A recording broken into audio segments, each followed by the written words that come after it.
죽음과 사망의 권세를 깨뜨리시고 부활하신 주님께 감사와 찬송과 영광을 올려드립니다. 일본의 유명한 학자이며 목사였던 우찌무라 간조라는 분이 있습니다. 그분에게 어떤 한 청년이 찾아왔습니다. 그리고 묻습니다. 선생님, 저는 성경을 다 믿고 싶은데 예수가 물 위를 걸었다든지 죽은 사람이 다시 살아났다든지 이런 이 비이성적이고 비과학적인 거 빼면은 다 믿을 수 있을 것 같은데 좀 이런 거 다 빼보면 안 됩니까? 이렇게 했어요. 그랬더니 우찌무라가 빙그레 웃으면서 물었습니다. 청년, 창세기 1장 1절을 아나? 예. 뭐라고 적혀있지? 태초에 하나님이 천지를 창조하시니라. 맞네. 하나님이 천지를 창조하셨다. 그것이 기적 아닌가? 무에서 유를 창조하셨다. 성경은 기적으로 시작한다네. 성경은 기적의 내용을 다 빼버리면 성경의 앞장 껍데기 앞장과 뒷게만 남는다네. 이러면 그렇습니다. 우찌무라 간조가 말한 대로 만약 성경에서 기적을 빼버리면 성경의 겉표지와 뒷표지밖에 없습니다. 앞에 뒷밖에 없는 거예요. 성경에는 인간의 경험과 상식을 초월한 놀라운 이야기들로 가득 차 있습니다. 여러분, 90세 된 할머니가 사라가 아이를 낳았습니다. 믿겨지십니까? 홍해바다 좌우로 바다가 벽을 쫙 섰습니다. 그리고 바다가 마른 땅처럼 되어져 가지고 이스라엘 백성들이 건너갔습니다. 그러니까 여기 그 아라비아 반도 이쪽에 홍해 그게 아닙니다. 요즘 새로 발달된 새로 된 바다가 있습니다. 바다가 굉장히 깊습니다. 사고처럼 그 바다 깊은데 이 길이 난 흔적이 나와 있습니다. 하나님의 경륜 가운데 지금은 이제 저 사우디아라비아 가면 200만 명이 살았던 흔적들 왜 안 나오지? 시내산이라는데 광야라는데 왜 이스라엘 백성들이 산 흔적이 안 보일까? 그런데 지금 사우디아라비아 쪽에 가면은 곧 오픈이 됩니다. 한 5년 후면 오픈이 되는데요. 가면 집단 주거지 군락한 이 벽화, 우리가 벽화들 많이 있지 않습니까? 그렇죠? 살았던 자리들, 화덕 자리들, 200만 명의 이스라엘 백성들이 살았던 흔적들이 그대로 있습니다. 시내산에서 반석에서 생수가 터졌다고 그러는데 반석이 어떤 정도일까? 그걸 보면은 저 언덕벽에 큰 바위입니다. 폭포처럼 팍 쏟아져 내리는 그런 얘기가 성경에 있습니다. 막 이 몸에 철철 넘쳐 흐르던 요단강이 그래서 한 7, 80m 되던 이 강폭이 막 넘쳐갖고 막 우기가 돼가지고 막 쏜살같이 쏟아 내려가는 빗줄기가 넘쳐나는 그 강물이 벽을 서서 쫙 벽이 서가지고 내려오던 게 멈춰버렸다는 거예요. 그 물이 다른 데로 흘러버렸다는 거죠. 여러분, 이게 이해가 되십니까? 이중벽으로 되어 있는 마차가 2대가 비켜가는 벽이 그 있는데 사람들이 7바퀴를 돌다가 7일째 7바퀴 돌다가 함성을 질렀더니 지진이 일어난 것도 아니고 여리고성 벽이 확 밖으로 무너진 게 아니고 안쪽으로 무너져 내려져 버렸다는 거. 엘리사가 한 병 기름을 가지고 했더니 그 기름병이 가뭄이 엘리사 병이 기름병이 동네에 빌려오던 모든 양푼 모든 그릇에 차고 넘치었다라는 이야기들. 성경에는 여러분 기적의 이야기로 가득 차 있습니다. 여러분, 이게 이해가 되십니까?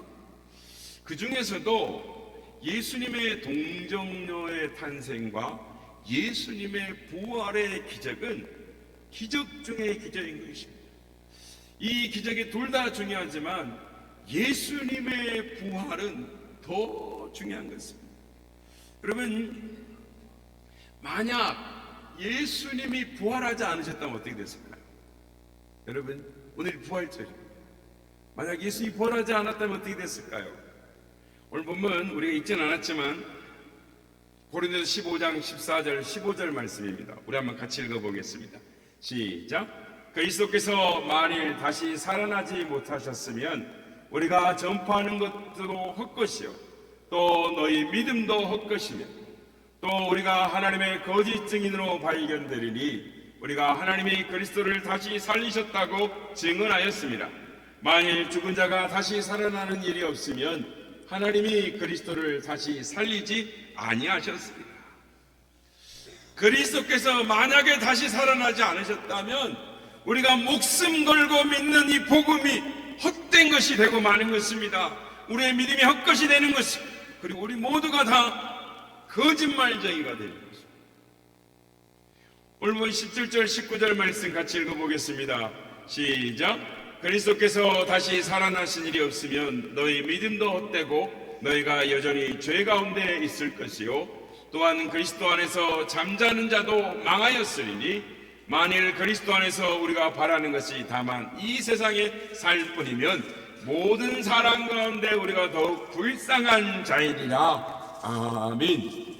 여러분, 예수님은 예루살렘에 올라가셔서 고난당하실 것이란 것을 제자들에게 누누이 말씀하셨습니다. 사흘 만에 내가 다시 살아나리라.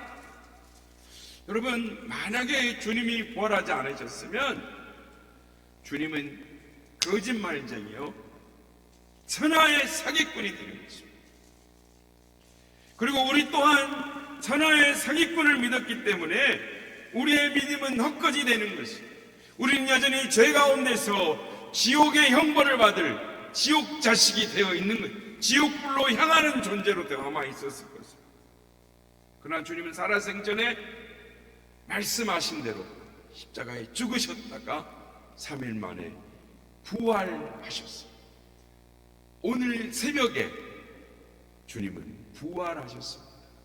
그리고 우리에게 죽음과 사망을 정복하고 승리하는 그 권세를 우리에게 주셨습니다. 여러분, 우리 기독교와 다른 종교의 차이점이 무엇입니까? 차이점이 많죠. 그런데 가장 큰 차이점은 부활입니다. 불교에는 부활이 없습니다. 불교의 창시자 석가모니가 82살에 중병에 걸려 죽었습니다. 그가 떠난 후에 화장이 되었는데 그렇지만 그가 살이 무덤에서 살아났다는 이야기가 없습니다. 이슬람의 마호메드나 유교의 공자나 맹자도 다 죽고 살아나지 못했습니다. 세상의 어떤 종교 지도자들도 다시 살아났다라고 가르치지 않습니다. 그러나 우리 기독교에서는 다른 종교와 달리 부활을 가르치는 것입니다. 예수님은 십자가에서 죽으시고 3일 만에 부활하셨다. 살아나셨다. 죽음과 사망의 것을 깨뜨리시고 살아나셨다. 우리는 그래서 오늘 부활절을 기념합니다. 세상의 다른 어떤 종교도 그들의 종교 지도자가 태어난 날은 기억하지만 살아났다, 부활했다는 걸 가르치는 종교는 이 세상에 어떤 종교도 없습니다. 역사가 도입비는 나는 여러 해 동안 여러 시대를 연구하고 여러 저서의 증거를 조사하고 연구해 보아도 사람의 여러 역사 중에 예수님께서 십자가에 죽으신 후 다시 부활하셨다는 표징보다 더 확실한 증거는 없다. 우리가 믿을 만한 것은 기독교밖에 없다. 21절 말씀을 한번 다시 같이 보겠습니다. 사망이 한 사람으로 말미암았으니 죽은 자의 부활도 한 사람으로 말미암는도다. 우리가 여기서 눈여겨야 할 것은 한 사람으로 말미암아라는 말입니다. 앞에서 말하는 한 사람은 아담을 의미합니다. 뒤에서 말하는 한 사람은 예수 그리스도 우리 주님을 의미합니다. 그러니까 인류의 조상이었던 아담으로 들어왔지만 부활은 예수님으로 말미암아 왔다. 예수님으로 말미암아 우리가 살게 되었다. 22절 말씀입니다. 아담 안에서 모든 사람이 죽은 것 같이 그리스도 안에서 모든 사람이 삶을 얻으리로다. 인류의 조상인 아담의 선악을 알게 하는 열매를 따먹고 하나님 앞에 불순종으로 말미암아 모두가 다 죽었습니다. 다 지옥 자식 됐습니다.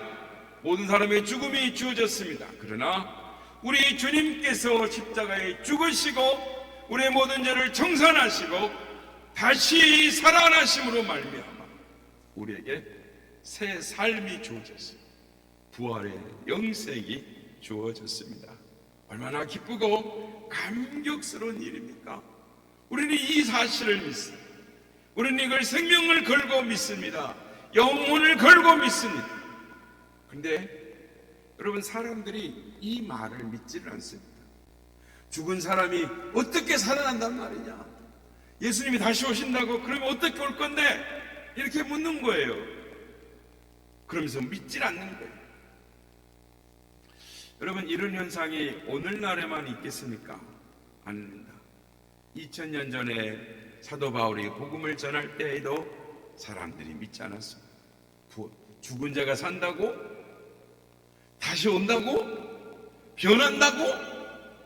웃기지 마고 절대 안 믿었어요.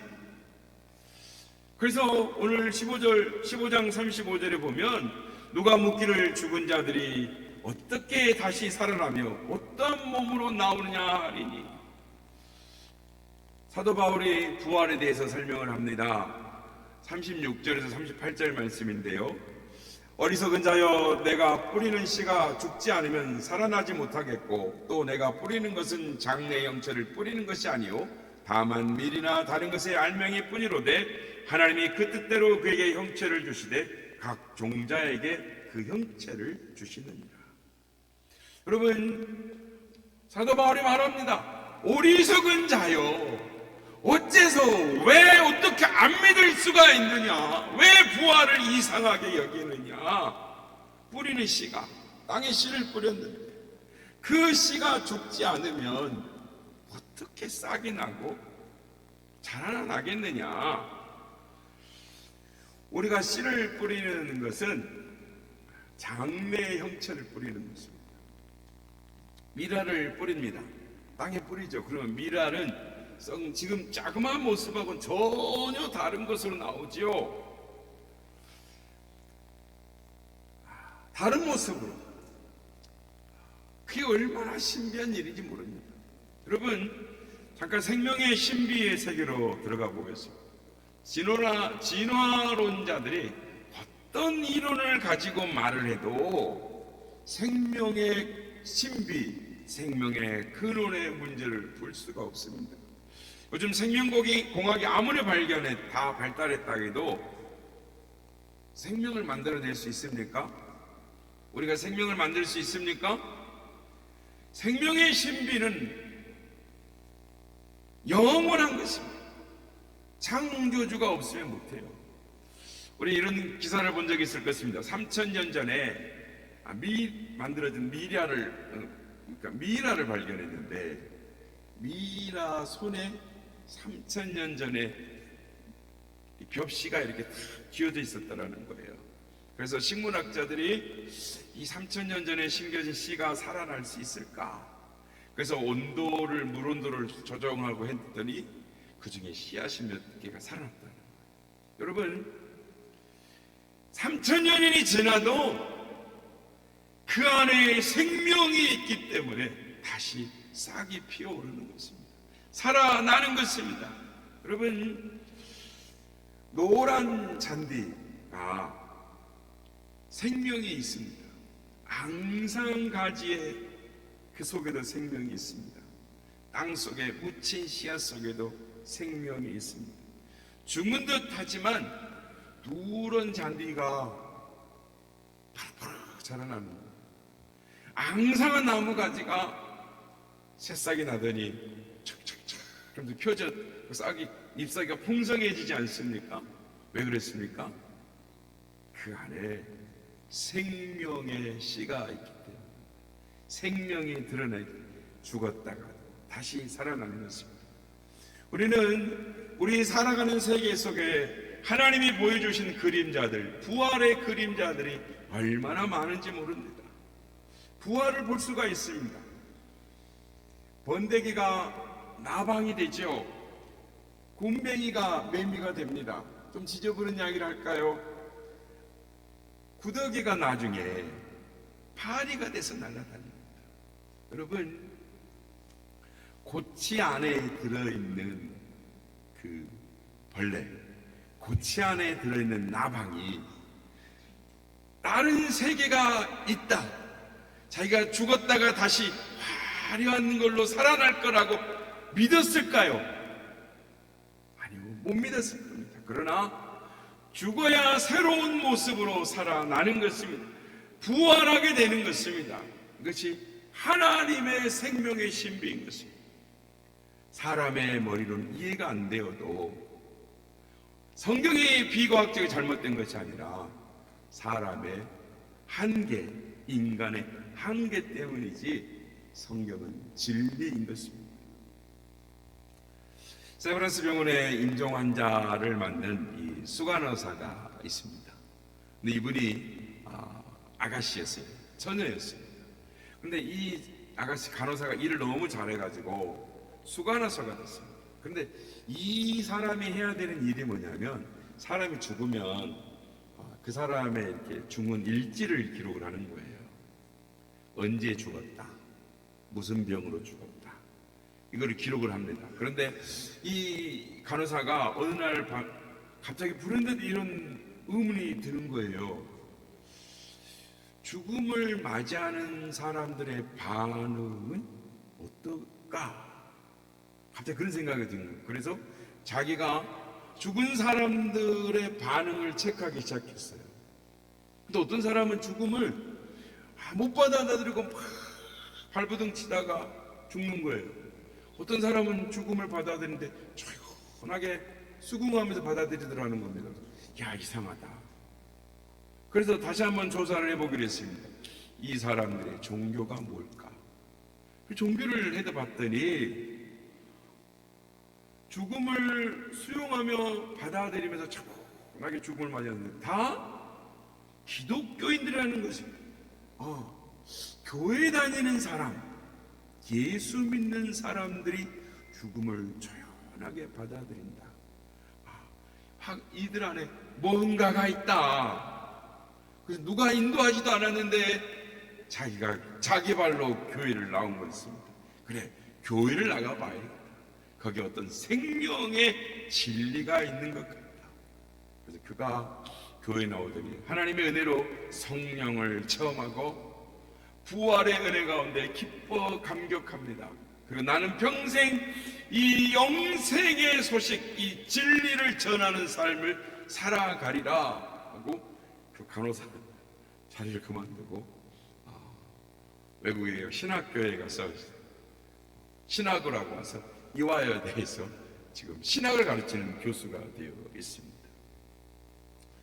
제가 목사로서 많은 성도님들의 임종을 지켜본 적이 봅니다. 그런데 어느 성도는, 교회는 참 안타까운 모습을 봅니다. 죽는 것이 너무 억울한 거예요. 난 안 죽어. 나는 못 죽어. 물론 젊은 분이 그런 분도 있습니다만 나이 든 분도 있어요. 죽음을 너무 억울하게 생각하고 가족들을 원망하고 죽는 것을 너무 두려워하는 것입니다.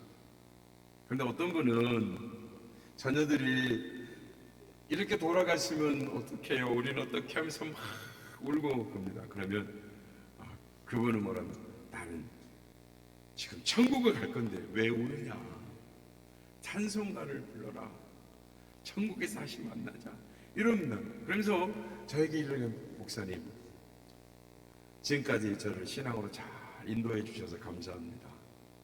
천국에 가서 뵙겠습니다. 그런데 우리 자녀들도 신앙으로 잘 인도해 주셔서 천국에 다 올 수 있게 해주세요. 그러면서 어디 여행 떠나듯이 정리를 하면서 죽음을 맞이하고 하늘로 본향으로 가는 것을 봅니다. 얼마나 감격스럽습니까? 저 하늘나라 부활의 생명을 알고 있는 자들, 그렇습니다. 우리는 천국이 있음을 믿습니다. 부활이 있음을 믿습니다. 우리에게 영원한 생명이 있음을 믿습니다.